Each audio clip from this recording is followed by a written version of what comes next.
What is up, guys? Rick Kakis here. Thank you so much for joining me, and today we are going to be discussing how you can get a head start when the next DLC, Penumbra, and the new Season of Opulence launch for Destiny 2. This guide is going to be the key in passing all of your friends and frankly embarrassing them, and also for getting as prepared and ready as possible for that day one Crown of Sorrows raid.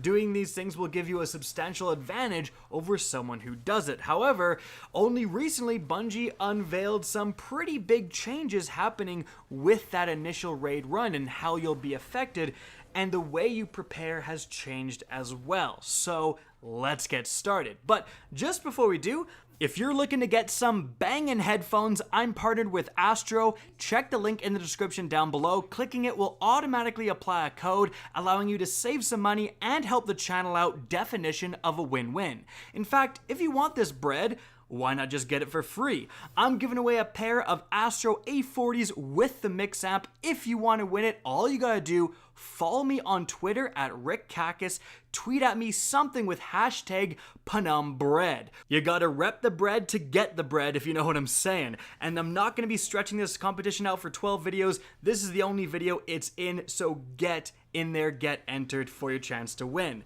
Guys, let's move on to this guide. Now, the big change in the raid mechanic this time around is that in the first encounter for the first 24 hours, if you're over 700 light, it'll treat you as if you're 700. A lot of people have used this as an excuse not to prepare. That's not a great idea, because as soon as you beat that first encounter, you're going to move up to 720. And again, if you're over 720, it won't matter. But from 700 to 720, 20 light is a pretty big jump. So, what are things you can do? Firstly, save bounties. When you complete a bounty, it will stay completed in your inventory pretty much indefinitely, and then you can turn it in when you want to get certain advantages.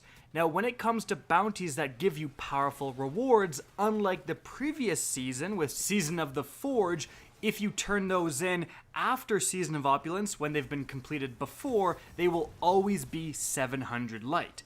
So what bounties should you stock up on? Well, number one, bounties where there's rewards for turning in multiple of them. The best example is with Dreaming City bounties. Go and complete 8 of them, just have them all 8 completed in your inventory, and as soon as the next season starts, you can turn all 8 in and gain the powerful reward for turning in 8 of those bounties. Also, of course, there's a powerful reward from Ikora that gives you highlight gear for turning in 20 bounties in total, and this of course will be much easier to complete if you stock up.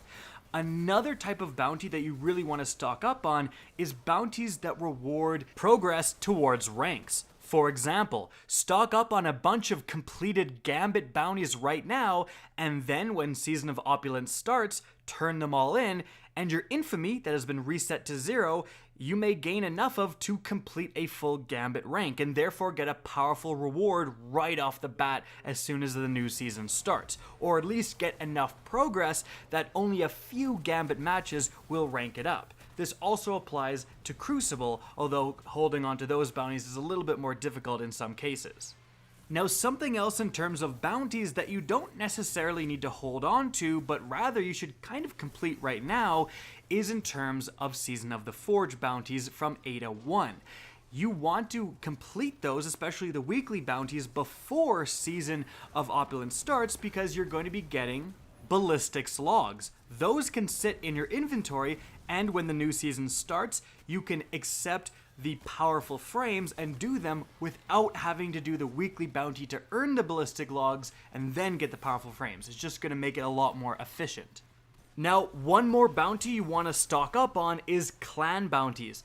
Complete them now, and then when the new season starts, you can turn a bunch in, get a crap ton of clan experience, and level up right off the bat, get a powerful reward.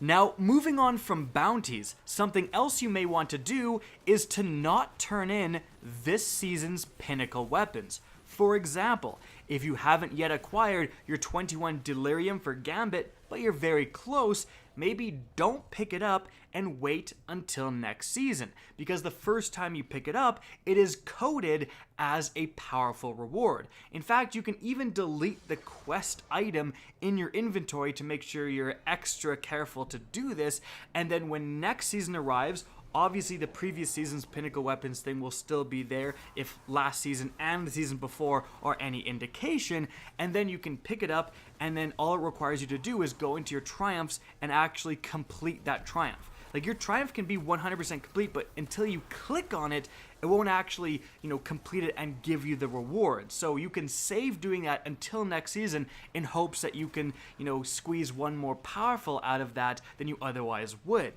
Now, another thing somewhat similar to this is exotic weapon quests. Stuff like the Chaperone, the Ace of Spades are coded as powerful rewards. So if you haven't completed them, if you're on the last step, you can save them until next season. Completing them there should give you progress and level up your power level. It's also very, very important to have a guaranteed spot taken care of.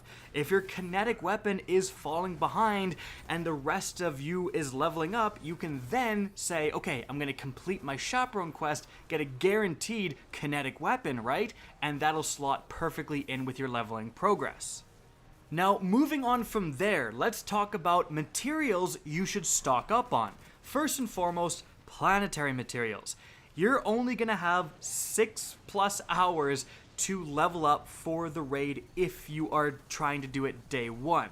So you're going to be leveling kind of fast and loose and infusing quite a lot of stuff. You won't really have time to get multiple rewards and balance things out. So having lots of planetary materials is super important. In the days leading up to the new season, make sure you go and visit the Spider. Every single day, see what he's selling, and whatever he's selling for legendary shards, stock up on it. If you have like 1,000 of each planetary material, you are gonna be set. However, I would caution you not to buy the planetary materials that cost Glimmer unless you are really sure you can get that Glimmer back. Remember, you need Glimmer to level up as well. Don't scoff on it, don't let it get down too low, or you're also going to be in trouble. Moving on from there, you're also going to need Masterwork cores, and this is a big issue for a lot of players. Where the heck do you get Masterwork cores? Well, unfortunately, there's not really a great place to get them. There's nothing hyper efficient. You could do higher level activities like raids. One completion of the Last Wish raid, you're probably going to get at least one, curated Bungie roll, which is going to come Masterwork. Dismantle that, you get 7 cores, but not everyone has access to that. Something fast and loose that I would recommend you do, which actually is a pretty good Masterwork farm, is to simply buy a crap ton of planetary materials from the Spider if they go to either Mars or preferably Mercury. Now, why is that? Well, you spend a bunch of legendary shards, you buy a crap ton of simulation seeds, the Mercury planetary material, and then you head over to Mercury and spam the heck out of Brother Vance and just get a ton of armor and planetary rewards. Why is that? Well, it's year 1 rewards, year 1 armor. Mercury hasn't yet been updated yet, and therefore you'll actually get masterworked armor a decent amount of the time because it's year 1, there's no levels of which it can be. Whereas right now, if you get armor, like sometimes it'll be normal, sometimes it'll be 1 level of masterwork and then 2, and then only the higher levels will actually give you masterwork cores when you dismantle them. With year 1 stuff, it's yes or no. It's either masterwork or it isn't. So you get, again, masterwork stuff a little bit more often. You sit there and turn in, hundreds of simulation seeds and you get a bunch of armor. You can, just by spamming it in about an hour, get, I would say, 7, 8, 9, 10 masterwork cores. I've done this, it's not that fun, but if you are in desperate need of masterwork cores, it's pretty much your best option. Moving on from there, something else you could stock up on is raid keys, specifically from the Last Wish raid. You can have up to 5 in your inventory, and if all your consumables are full, the extra raid keys beyond 5 will go to your postmaster. Now the thing is, Bungie has stated that they don't want people doing this, so the raids will be unavailable to play and level up in until the first team beats Crown of Sorrows World First.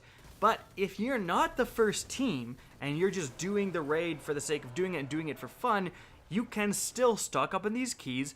The first team beats it in the world, and if you're stuck on the boss thinking, oh, we're, 715, if only we were 720, well, if you've stocked up on raid keys, the raid will become available to you. You hop down there, wish yourself to Riven, Cheeser, open 5 chests, get up to 720, go back into the brand new raid, and then verse it vastly leveled up. Now moving on from there, a general tip I have for you guys that I use myself and I've found it very useful in the leveling process is to hold on to common armor rewards. For example, if you're leveling your Titan and you have helmet, shoulder pads, whatever, if you have like basically a full set of strike gear, Vanguard gear, then the new season starts and you play obviously strikes. You're probably going to do that daily reward and then play it more times and then also get rewards from the Nightfall, etc. You can infuse those without using up Masterwork cores, right? If you do the Nightfall and you get the Vanguard helmet and it's 705, even if you have like a 680 Vanguard helmet, you can infuse that and just use Glimmer and then level that old one up to 705. The point of doing this is that you can hold on to rolls that are actually good. In PvE, stuff with special ammo finder, heavy ammo finder, etc. And then keep infusing those up because they are very common rewards. And you'll just have to use less Masterwork cores overall. Moving on from there, another thing I think it's important to mention is that leveling up and balancing between 3 characters this time around, because the raid launches day 1, may not be the best idea. In fact, just juggling between 2 characters is probably going to be more efficient, allowing you to spend half your time leveling up one character, getting as much rewards as you possibly can, and then the other half leveling up the second character. I believe that if you try to include a 3rd character, you may waste some rewards and frankly waste time and get a character that isn't as high as they possibly could be, especially again this time around. Now, if you're hyper efficient, you could still juggle 3 characters, but for most players, I would kind of recommend against it. In fact, something else that's going to come up if you are planning to do that raid is that you may want to actually hold on to certain rewards. Let's say you do the weekly Gambit bounty. When the new season starts, normally you would turn that in and get a powerful reward. You may want to actually go into the Crown of Sorrows raid, complete that very first encounter.